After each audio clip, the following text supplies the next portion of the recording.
today, just a little bit with Neela. Could you tell us your last name? It's Go Hill. Go Hill. Oh, that's easy. And she's located in London. London, yeah. So it's quite a time difference, but honored to be here. Yes, and I guess we can just jump right in because we're going to make this not too long, but tell us about your why and how you help women. Well, tell us first how you help women. Yeah, so I help not only women, I help men and women, from all ages, all backgrounds. And I didn't just kind of wake up one day and think I'm going to be helping women and men to experience true love and connection in their relationships. My story started back, when I really got in touch with getting to the heart of my deeper why. It was because when I was growing up and I lived in a very traumatic childhood where my parents would argue the whole time and there was a lot of physical violence, and it was very challenging growing up in that environment, and especially because I'm Indian, so there's a cultural thing as well, where you don't really talk about things. Everything has to kind of stay within the walls. So as a result of that, unfortunately, I lost my mother to cancer when my mum was only 42 years old. So I've witnessed it, and I actually became a parent to my mother and a carer. And I think that was a result of, she repressed her emotions, and now I can teach that. I understand about emotions, but that's what I'm saying, that, it took me a couple of levels to get to my deepest why, because, people will come to me and say, I want a relationship, but it's like, I actually do a process within my coaching as well, where I get people to their deepest why, and I applied that same thing to me. So I think it was 7 levels deep, and it was like, oh my goodness, this is it, this is why I'm here. Because we're all part of a jigsaw puzzle in this world. We don't know why we're here, and then we look back and we connect the dots. And when I look back, I think, goodness, that's why I'm doing what I'm doing. Because after losing my mother, although I married a man I really loved, I inherited limiting beliefs from watching my parents' marriage. So my marriage broke down. And as a result of that, then I started attracting toxic relationships.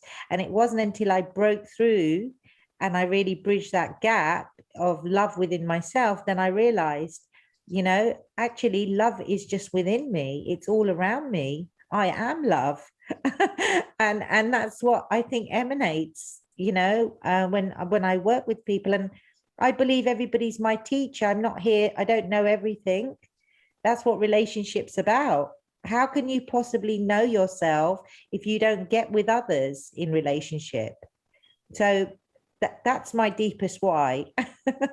Wow. Yeah, this is beautiful. And I also said, when I was listening to your story, I said, I have also need to share how I came to my why, and why this journey of sisterhood lights me up. And I also came from a traumatic background, as you said, parents screaming and fighting all the time, which makes you feel invisible. For me, I've got the feeling of feeling invisible, unheard, just an observer in life. Like, don't you see me here? I'm just a kid. Please stop this. But it's like you're in a bubble. And I continued that pathway throughout my journey of life, seeing things that people are attacked, having that verbal attack against myself, and just being stunned in silence without a voice was my reaction, because I had these limiting beliefs and I'm finding now that a lot of women and girls are taught, be the nice girl. Yeah. don't don't don't do that, you know. And I've even remembered someone telling me, oh, this looks so ugly on you, and I was just defending myself for the first time, saying, this is wrong, don't do this to me. No, no, you have to be sweet or nice all the time. And then along my entrepreneurial journey, because I knew I wanted to be an entrepreneur for since I could remember, but it wasn't encouraged. The things that were encouraged is, you know, find a husband, get a good job, after school, study hard. Those are the things that were encouraged. But the things that I wanted, it was, again, like no one was listening. And about, I can't remember exactly, I think it was last year, November, maybe, because we're coming up on November now, I lost my voice completely. For 1 month, it was torture. I was writing sticky notes and going to the supermarket or whatever and showing them things on my phone and writing. That's because of a digestive issue, which of course, again, is a symptom of stress. I found out later. And not being able to speak is when this voice inside me started to grow stronger. So in a way, these hard things can come to be a blessing. It was like the fertilizer for me to say, I have a voice inside me and it wants to come out. It needs to come out. And when I joined Sage's movement, and she said the word sisterhood, I was like, yes, because it resonated with me that there is power. I always believed there is power in words. Just my background is teaching English, but I felt the power of women now that I had been looking for and never seen it anywhere in my immediate environment. It was always work for a company, compete, dog eat dog, get on top of the pyramid. And now we're talking about this universal landscape of sisterhood where we all go up together. And it's something just clicked in me. And I just started saying, hey, I want to help women find their voice. So take away all the fancy titles, branding, confidence on camera, blah, blah, blah. I really want to help women find their voice, because when you find that thing that's in you, that's been in you, and you release it,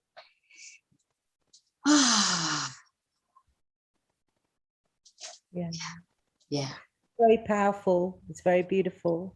And that's exactly, it just feels really aligned, you know, when I hear you say that. There's no coincidences we've connected, because even with my mother, she couldn't find her voice in amongst all that, you know, cultural, you know, upbringing of, again, being told you can do this, you can't do that, staying in a toxic relationship. And I believe now is the time, you know, for us to find our voices and make a difference out in the world. So it's very, very, very beautiful. Thank you for sharing. Yes, I'm glad that you inspired me to share that. And it's a journey, and you've taught me also today that this is a journey. Sometimes I was a perfectionist before, and I did get caught up in, when is this gonna end? Where's the destination? And now I'm getting more spiritual and more, hey, Yeah, I think we've all been there. I think women, I think we've had to compete in a man's world Mhm. before. Even I come from a corporate background. So it wasn't until I left my corporate background and I went to India. I thought I was staying 1 month. I stayed 7 years. And yeah, I stayed without a home. And I just, something opened up within me. India opened up my heart to love, to just being, to just surrendering, just to being in the flow. And yet, with a plan, but not really with a plan, if that makes sense. Because when you're so open and you've surrendered and you just say to the universe or God or grace or whoever that is for you, that please use me. I'm here for love and service. Everything starts coming in. So that was the most amazing part of my journey. I That's had to learn. And now I'm back in London. I'm having to really pick up again on structure, you know. yes. It's like, Neela, it's all organized here. It's not like India, but it's good. Structures, we need structure in our Yeah, we life as need well. both of them. So why is it feminine? I feel we need a male container. Okay. And it doesn't mean have a man in your life necessarily, because I'm a relationship coach. I'm teaching people that it's all about creating some discipline and a little bit of structure, just to get things done so that you feel less stressed. Yeah, I love what you said, going back to the thing where you mentioned being open, because I did that the other day. I was like, I know what my passion is, but what's next? What is the next step? And hearing you talk about being open to going with the flow and of the universe and things coming to you, that's something that I just really needed to hear. Thank you. Because the other thing I want to share is that I'm somebody that takes inspired action. I'm inspirational. So I will sit and listen to my intuition. And I think that comes from my spiritual practices. So Mm. since a child, my mother was very spiritual and I never understood it back then. But if that's one thing I have to thank my mother for, is she's instilled that in me. And again, being in a country like India, where it's all around you, like, because yoga's from there and I really got into that discipline and practice, and that's what helped me. It's like, okay, so when I was panicking in India at times, because it was like, well, I wasn't earning a regular salary. I had to go out there and just show up, and even whether I knew I could do it or not. And then I had to just trust that, it's not me. I am not the doer. Somebody is working through me to do this, and I will be, all my basic needs will be met: food, water, shelter. And it was beautiful, And things just that's, come in, yeah. and then you take action. You're inspired. It's like going along a journey and you're just following the breadcrumb trail. And then suddenly, so I used to end up in a city, and I'd always book a return flight back, so from like Delhi to Mumbai. And what I noticed is I'd always have to cancel my return, because the God or whoever had a different plan for me. In Mm. my mind, when I started figuring out from that logical place of panic and fear and how am I going to do things, it never would work out. But when I sat there and listened to my intuition, then I would be guided. I'd meet somebody and they'd say, can you come and do this talk, or can you do this workshop here? So I realized never to book a return ticket, just to follow the path.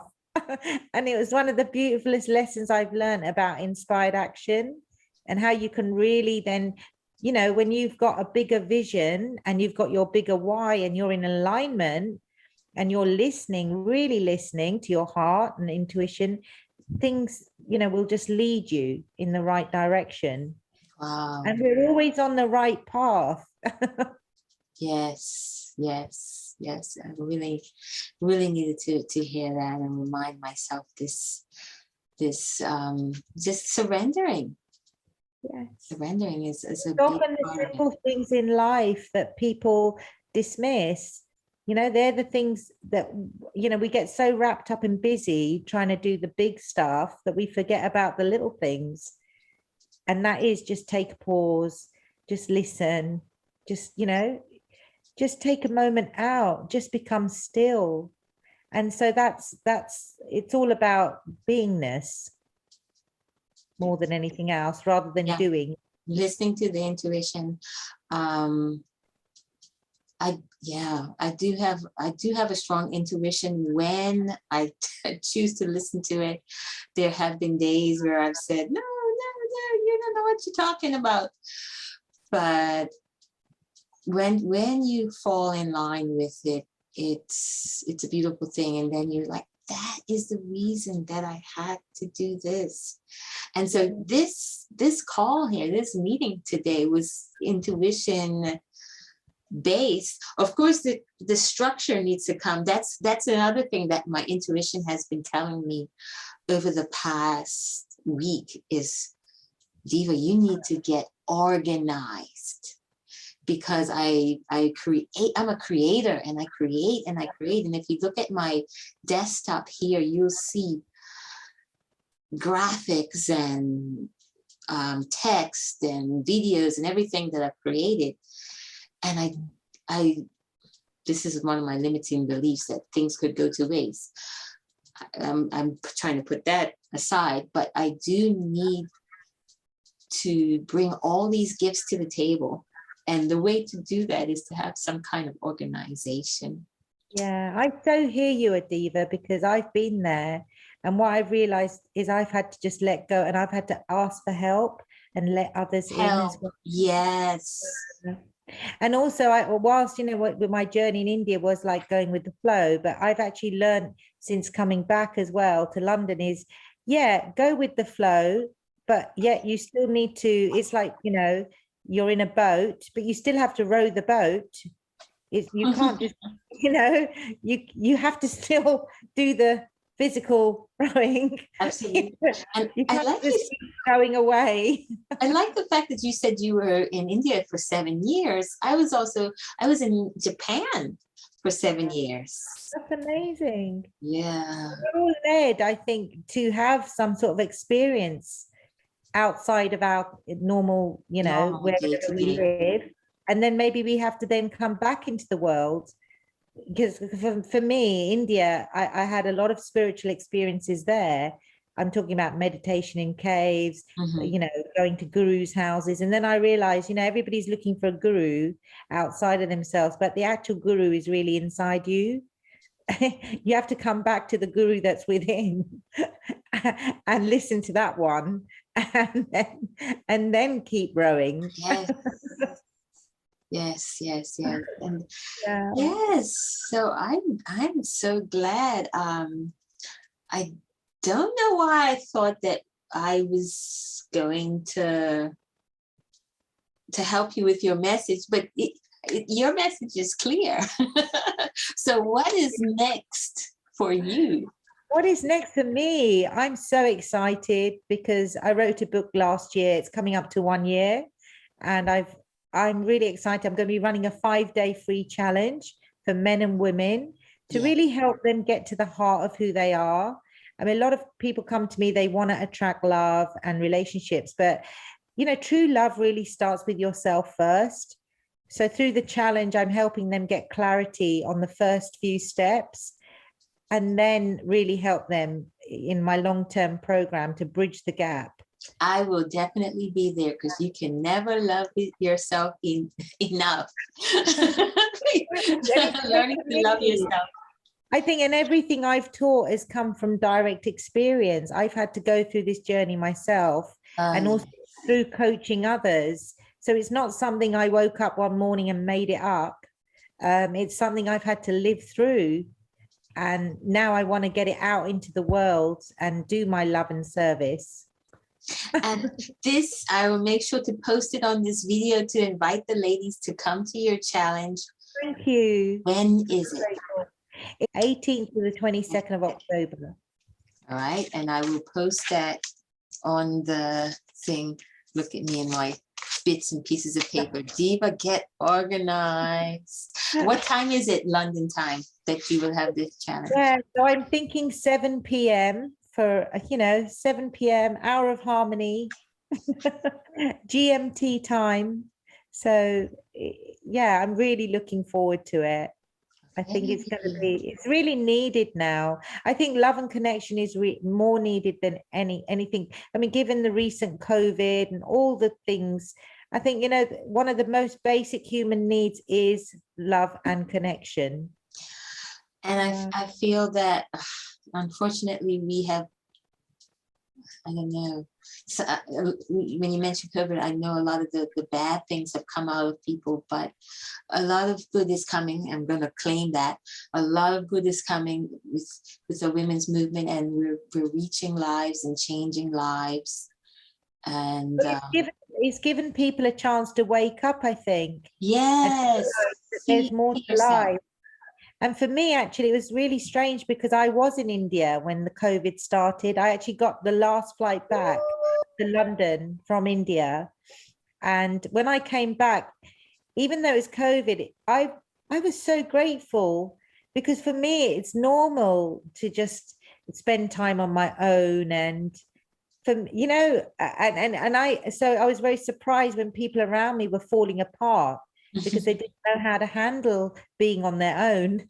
So I just thank grace, because I'm on that path, I think, where I've had to learn, to go inward. And it was challenging, but it was a blessing in disguise, COVID. Yeah, and we're going to stop the recording now. I want to thank you for sharing with us your journey and inspiring us to find our why. And we're going to find more about loving and learning to love ourselves, October 18th. So let me just stop that.